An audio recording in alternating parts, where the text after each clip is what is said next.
fabled heat, where magic meets desire. Subscribe to ignite the fantasy.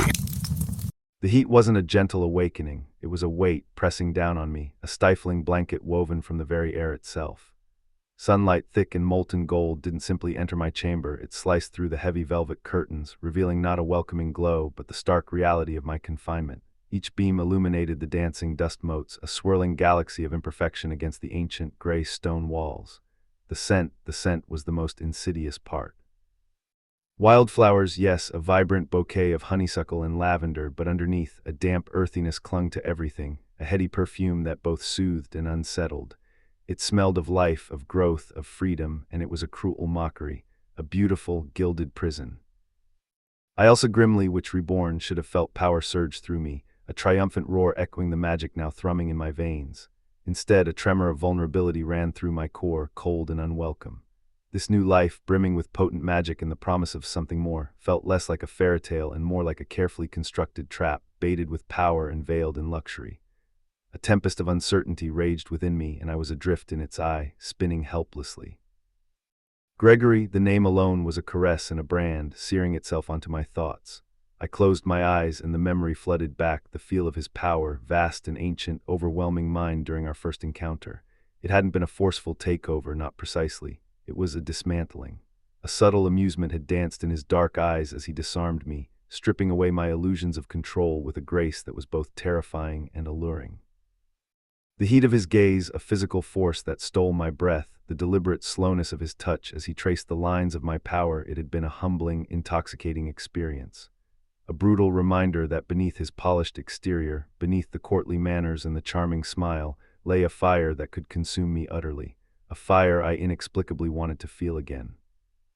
I pushed myself up, the rough linen of the sheets cool against my heated skin. The contrast was jarring, a small rebellion against the oppressive warmth. The floorboards groaned beneath my bare feet, a sound that echoed the restless energy within me, a frantic drumbeat against the silence. Each step felt deliberate, weighted with the knowledge of my precarious position. I needed to prepare not just physically, but mentally. Gregory had promised training, a honing of my abilities. But I suspected it would be a different kind of lesson altogether, a lesson in surrender, a lesson in accepting his dominance, and a terrifying part of me wondered if I even wanted to resist. I raised a hand, palm open, and summoned a flicker of light, a simple spell, a basic demonstration of control, something I'd mastered years ago in my previous life. The light pulsed, a fragile beacon in the growing heat, a pale imitation of the power I knew I possessed. It felt insufficient, weak. A whisper of frustration escaped my lips, a sound lost in the vastness of the chamber. I needed to be stronger. I would be stronger, not just to survive, but to understand. To understand him, to understand this magic, to understand why I'd been brought here, reborn into this life. For myself, certainly, but also, perhaps, for him. I focused, drawing on the wellspring of magic within me, trying to amplify the light. It flickered again, growing slightly brighter, but still lacking the vibrant intensity I craved. I could feel the magic straining against an invisible barrier, a subtle resistance that wasn't my own. It was as if something or someone was deliberately holding me back. A sigh escaped my lips. This wasn't about raw power, was it? It was about control, his control. He wanted to see how much I struggled, how far I would push before I yielded. The thought ignited a spark of defiance within me. I wouldn't make it easy for him. I closed my eyes again, delving deeper into my memories, searching for a forgotten technique, a hidden reserve of strength.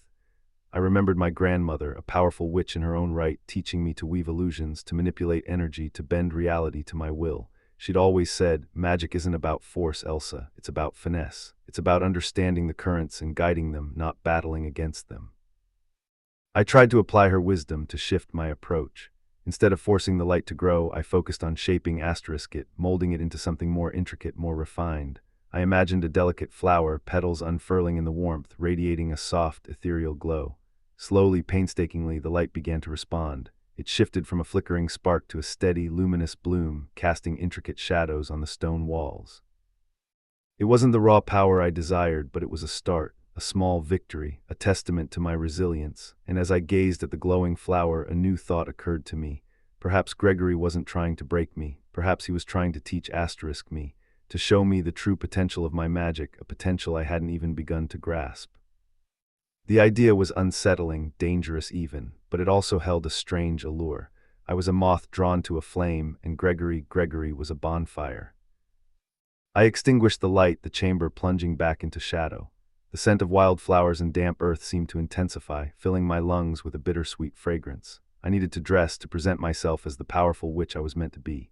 But as I reached for my robes, I couldn't shake the feeling that I was walking into a game with rules I didn't yet understand and a player who held all the cards.